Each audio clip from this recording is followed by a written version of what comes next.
Chapter 15. Chance Meeting. People fill the 42nd Street area of New York City between 5th Avenue and Broadway, with many of them carrying loaded shopping bags filled with holiday gifts from local merchants.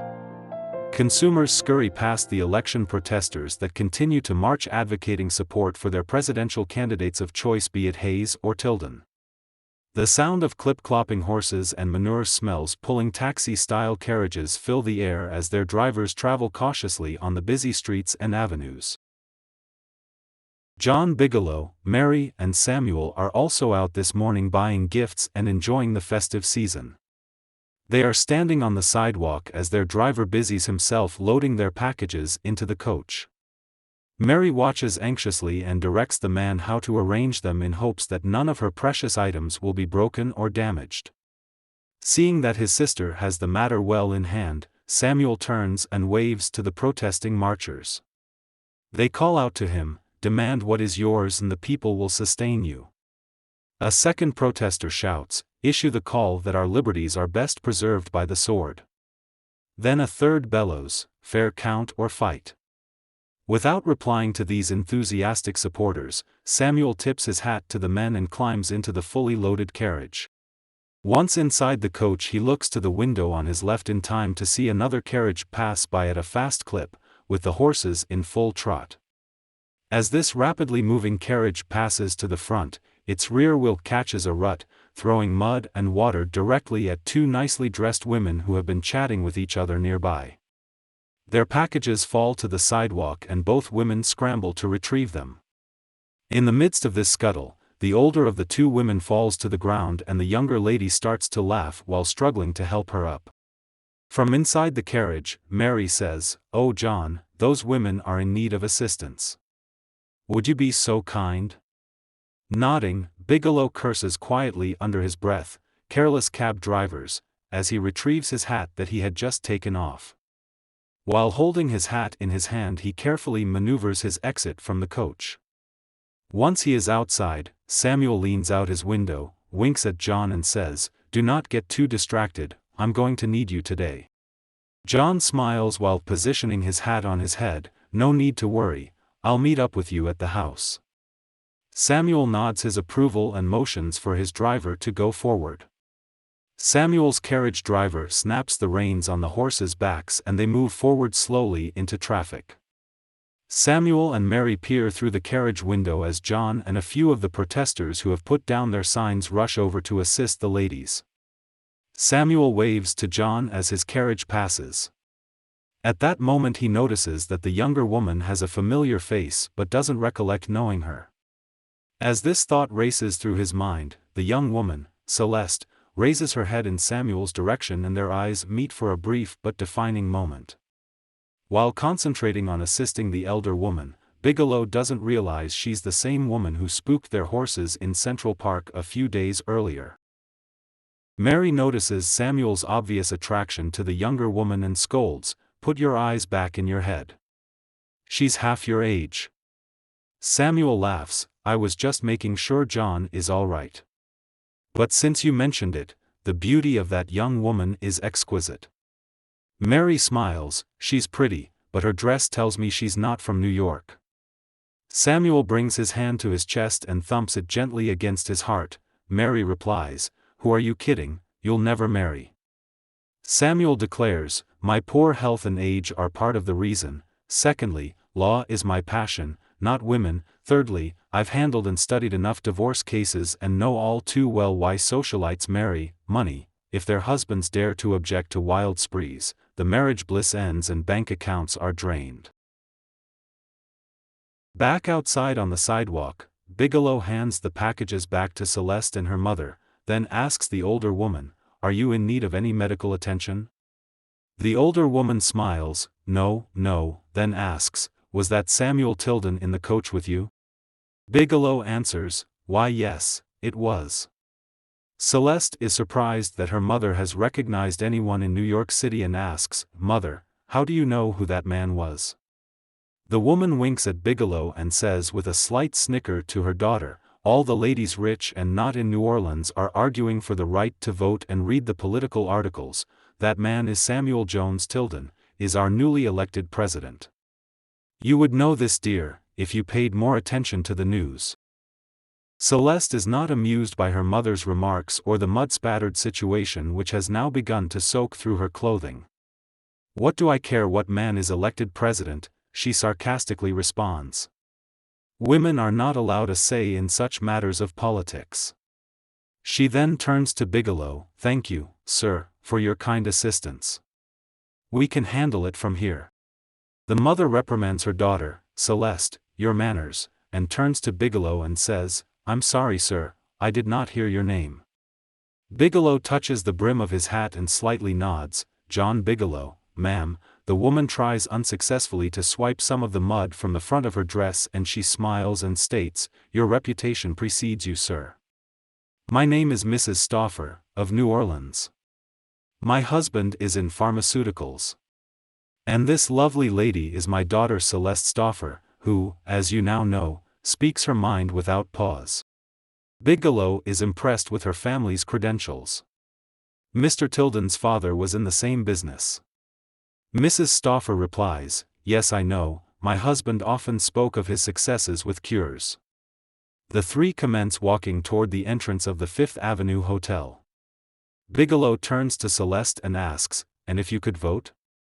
This question from John takes Celeste by surprise and she pauses for a moment before answering him, then replies, if women were more ambitious about equal rights and the laws that guide us, this country would be better for it. We are, after all, half the population and there would be none without us. John smiles and nods in agreement at her response and says, my wife and 9 children would wholeheartedly agree. Before entering the hotel, Mrs. Stauffer stops and reaches her hand out. I thank you again, for your assistance, Mr. Bigelow. And please excuse my daughter, she has become very anxious with all the protesting and street violence. We have been in the city for only a few weeks and are traveling abroad in the morning to visit family. Celeste snipes, I can speak for myself, mother. She turns to Bigelow and shakes his hand rather vigorously. Mr. Bigelow, thank you for your assistance. I wish you and Mr. Tilden a victorious outcome as well as a Merry Christmas. Again, tipping his hat and smiling in amusement, Bigelow replies, maybe someday we will meet again under better circumstances, and Merry Christmas to you as well, Miss Stauffer. Celeste nods, turns away and mumbles, as John walks away, not in this lifetime. Chapter 16. Publishing the Case. Inside the Republican headquarters at the Fifth Avenue Hotel, on December 20th, Reed is reviewing Tilden's recently published case, The Presidential Counts. The booklet was placed on every member of Congress's desk in the Capitol. A few feet away from Reed, Zach Chandler sits behind his desk, busily working on another project. Pausing from his review, Reed walks over to Zach, with the pamphlet in hand and asks, have you read this yet? Zach, trying to concentrate on his own work, briefly looks at the cover and is irritated by Reed interrupting him and replies, no. Reed waves the booklet in the air to get Zach's attention and gripes, John Bigelow wrote the introduction and it's quite effective. It could possibly sway some of the Republican senators to vote for Tilden. Zach, annoyed by Reed's insistence, stands up from his desk and walks away from Reed, turns and counters, you started this election fiasco, don't complain. Zach hands off a slip of paper to a clerk. Please send this immediately. The clerk nods in agreement and takes the message from Zach and exits the room. Zach walks back to his desk and sits down. He continues with his work and without looking up, says to Reed, go ahead, read it aloud while I finish this report. Reed frowns. He is not overjoyed about being brushed off but begins reading. It starts, it is shown that in 1793, 2 houses, by concurrent resolution, prescribed the mode of the counting, which was followed down to 1865. Outside at varying locations others are reading Samuel's presidential counts out loud. Seated behind his desk in the Oval Office, President Grant is leaning back in his chair, smoking a cigar. Relaxed, he listens to the words of Tilden's presidential count, being read to him by his wife Julia. General Sherman is seated in a nearby chair, chewing on his cigar, and with his legs crossed and arms folded, he too listens as the First Lady reads. Subsequently, a standing rule of Congress for counting prevailed in 1865, 1869 and 1872. The two houses invariably appointed tellers to make the count, 2 for the lower house and 1 for the Senate. Inside the living room at the Hayes home in Ohio, Senator Sherman is seated by a desk, reading aloud his copy of the presidential counts to Lucy and Rutherford Hayes, who are seated comfortably on a couch next to each other. In this survey, with citations to sources, Tilden contends that the two houses have exclusive jurisdiction to count the electoral votes under their own rules and had exercised that power. Back at the nation's capital, as protesters continue to march in the streets outside the White House, Julia continues to read out loud to Grant. From the beginning of the federal government, the President of the Senate merely opened the votes and presented them to the two houses for action, but it's never gone beyond that limit. Over at the Capitol, the Senate President Ferry reads out loud the presidential counts to a couple of other senators seated near him in the room, function in a single instance. To allow him to count the votes would permit him to disfranchise a state, and even to elect himself president. 3. That the two houses had, inside House chambers. Speaker of the House Randall stands by the door reading the presidential counts out loud to Hewitt, who is seated in a chair near Randall's desk, authority to decide upon the legality of votes and might go behind the returns to do so. Back in Republican headquarters, after Reed finishes reading the presidential counts, Zach stands and stretches. He then reaches over and takes the booklet from Reed. Tilden makes a notable case. Reed admits his writings are good. Zach looks over at Reed. Worried, Mr. Reed? Go ahead and share it. Most people won't understand the content, and in fact most are amazingly ignorant when it comes to politics. Raising an eyebrow, Reed gives Zach a devious grin. I'm counting on it, he replies. Little does either man realize, but just outside the hotel lobby several protesters are huddled near a fire and are reading Tilden's presidential counts that have just been published in the New York Sun newspaper. The voting public is smarter than Zach Chandler or Reed gives them credit for. Chapter 17. Messages galore. The following day, a large group of Tilden supporters are gathered in front of the mansion, carrying signs and calling out for Samuel to claim his presidency. George, the local postman, is a handsome Irish man in his 50s. He's having difficulty maneuvering his horse and mail carriage through the crowd. He finally pulls up to the curb and halts. He jumps down from the carriage and struggles with his heavy mailbag, trying to make his way through the crowd. Mary, stepping out of her carriage about 20 feet from the mail carriage with her guard, cuts a path through the multitude of people in front of the mansion. She and her guard both have their hands occupied with shopping bags. She politely calls out, "Coming through. Excuse us, please." Once they make it to the stairs and start to climb the steps, several of Tilden's supporters call out, "Demand what is yours and the people will sustain you. Fair count or fight. Tilden or blood. Our liberties are best preserved by the sword." Two of the guards at the top of the stairs move quickly to take the bags from her.